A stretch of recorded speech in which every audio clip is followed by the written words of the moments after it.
Hello everybody, Mason here. End of 2020, I'm sure the only thing that's on your mind after a year such as this one is what's SuperFeast been doing on the eco-sustainability front? Well, settle pedals, where I'm about to update you right now. So something I know that I really enjoy when I have a company that I'm in the community of and that I follow, I enjoy getting little updates of how the company is managing as they're growing. We've been definitely growing as still a family-run company. But, as is the way when it comes to our Taoist philosophy and our general health philosophy, we're ensuring and trying to create a lifestyle and a culture and a herbal repertoire and a diet, etc. for ourselves that's sustainable, meaning it's something that's going to not become degenerative for ourselves and for those around us and for the community, so that we can have a nice, long, happy life. And likewise, if we're going to be doing that in our own life and working in herbalism, tonic herbalism, we need to be doing that and having as much of a, moving towards a tone and a harmonious flow of, what we can, try and, describe as sustainability.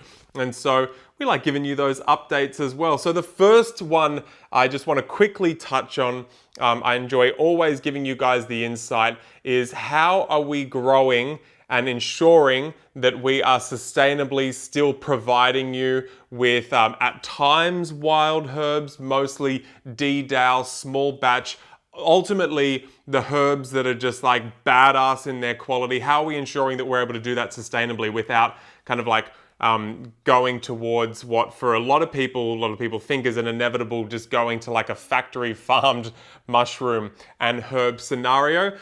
We haven't done that yet. We are slowly and sustainably growing. As I said, we're kind of keeping it a check by keeping, in check by remaining a family-run company, for one.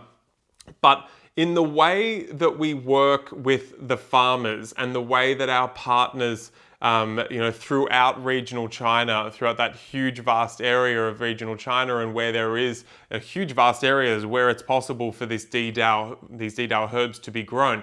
There's a lot of area where these microclimates are possible to be found, where these herbs grow in these ways where they're just so fantastic for our bodies. It's just hard to kind of get out to these places. So what we are doing is, as we grow, we are either working with particular farmers who can, diversify and create a little bit more. We can create a partnership with them and they can begin growing DDAO herbs. But mostly how it's going is there are very experienced DDAO farmers, and they are helping to upskill and train people in their village to help localize the industry, keep employment there within the within their little community and their village basically there. And we work with those people as they're growing, and we take the cream of the crop, reishi, dongguai, whatever it is, and that's how we're slowly growing. And we are growing slowly because that is not a process that we can always scale immediately. But nonetheless, any questions, I'm going to quickly wrap it up there. There's a lot more to that. However, that is how we are ensuring that we remain DDAO. And at this time, it's been really sustainable, and it's been really effective, because at not one point has the quality of herb need to be compromised. So sustainability is definitely the key there, of ensuring that we're growing at a rate and expanding at a rate that allows us to continue to deliver the same kind of herb that is going to allow you to sustainably stay healthy in your body and your family's body long term. All right, now, first kind of like big update, we are in the middle of carbon audit.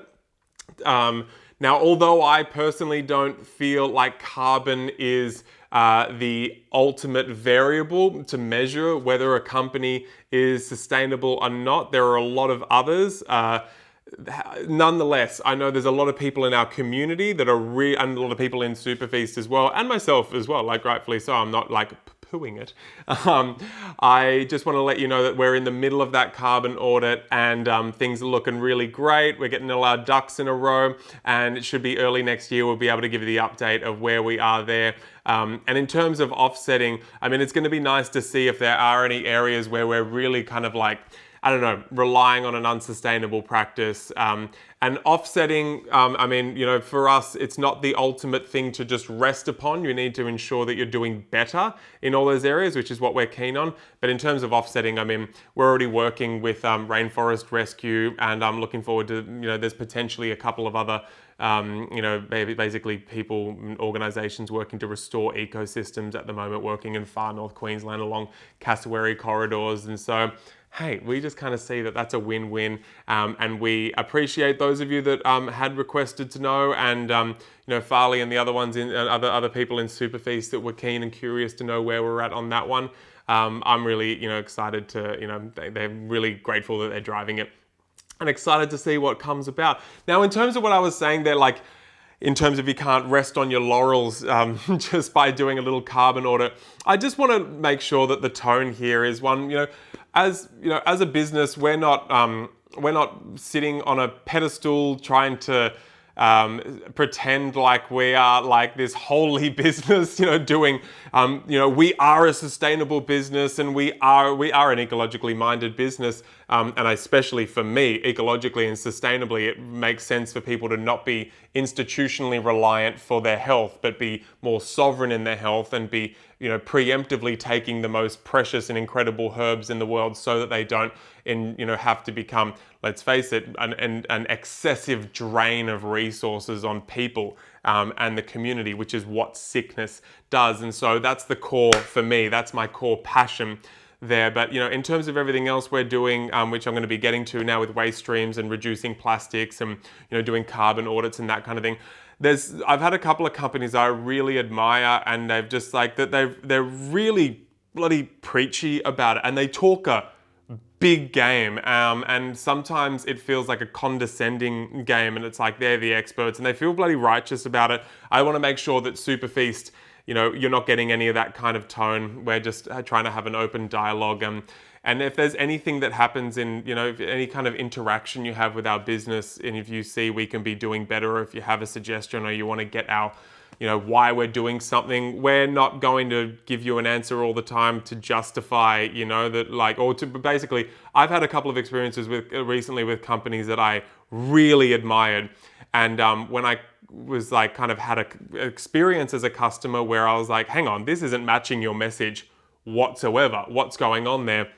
I just got kind of like smacked away, or just like, no, it's okay because we're doing all these other things. We're allowed to do that. And I was just like, oh, get back, you know, come back down to earth, please. If you ever experience anything like that with our business, really happy to have a chat. And there's some things that we're just not doing, you know, that like it's not where we'd like it to be, and we're keeping on going because we got a core mission with the herbs, but we're bloody working on it to make it more sustainable. So yeah, just, you know, just trying to be real with you guys.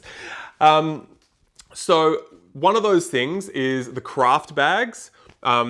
We have cut out the 500 gram. That's one we're just trying to like lower the amount of, you know, sizes that we have to try and like minimize, you know, just the amount of craft bags that we're going through. But 250 gram bags, 1 kilo bags craft. It's been a year and a half that we've been doing like over 10 samples with home compostable bags, and just because our product is sensitive to moisture, none of them will work. The temperature, so the technology doesn't really work, and so we're still kicking on with that, and we're looking for a solution that we find is going to be right in alignment with where we want to go in the future. If anyone has less moisture sensitive product or a food product, feel free to write to us, and we'll let you know all of the contacts there that we've used, because there's probably a lot that you guys could be using. But yeah, we'll give you more of an update there hopefully soon. We're like got our finger on the pulse of when that technology becomes available. Miron glass jar, the most incredible glass absolutely in the world, most precious. Please just continue to reuse those. You throw it out, mushroom fairy dies. Okay, don't want to say any more there. Now, we had a lot of people recently in our survey, and a lot of people often quite do it. This would be something that would really help our business side of things, which would be if we offer samples. We haven't yet because, although you can say like we try to be principled and we try to be reasonable, and there's some areas we're going to go ahead, like with the craft bags. Samples would just create way too much single-use waste. We haven't been able to find a solution that is, say in glass, and we've tried glass and cork, and it would be a little packet. It would be essentially like the little the little satchels that people are using for coffee and mushrooms and things like that, which, my gosh, they're so handy. Like, I really wish that we could use them. I don't judge people using them, it's just for where we're at. Just a little bit against the grain. And so we just can't do samples right now, even though it would really help our business a lot, apparently. We're not going to go down that route, and maybe we will if we can get to a point where we find something compostable or something that can be upcycled or recycled in a real sustainable manner. But that's where we're at with our samples. Plastics in the warehouse. Although plastic was just, my gosh, an incredible invention, and we utilize it in a very minimal, but like a very effective way in some areas, we are really enjoying getting the plastic usage, especially virgin plastics. Like, it's plummeted the use in our warehouse, especially in the last 2 years. There's no virgin plastics going out in orders, recyclable tape, and as we've told you guys, even like our pallets, we don't use pallet wrap. We have straps going in there, which has been a huge bonus. But then what we've been doing is we found a compostable pallet wrap, and we have been buying that and providing that to our distributor to be using on anything that goes, any pallet that goes out or that is sending SuperFeast out, and ideally others as well. They're going to be using a compostable pallet wrap, and we've given that to the people who are delivering us our Miron as well. They've actually started purchasing it and using that for themselves, and so that was a real positive effect, a positive step, we feel.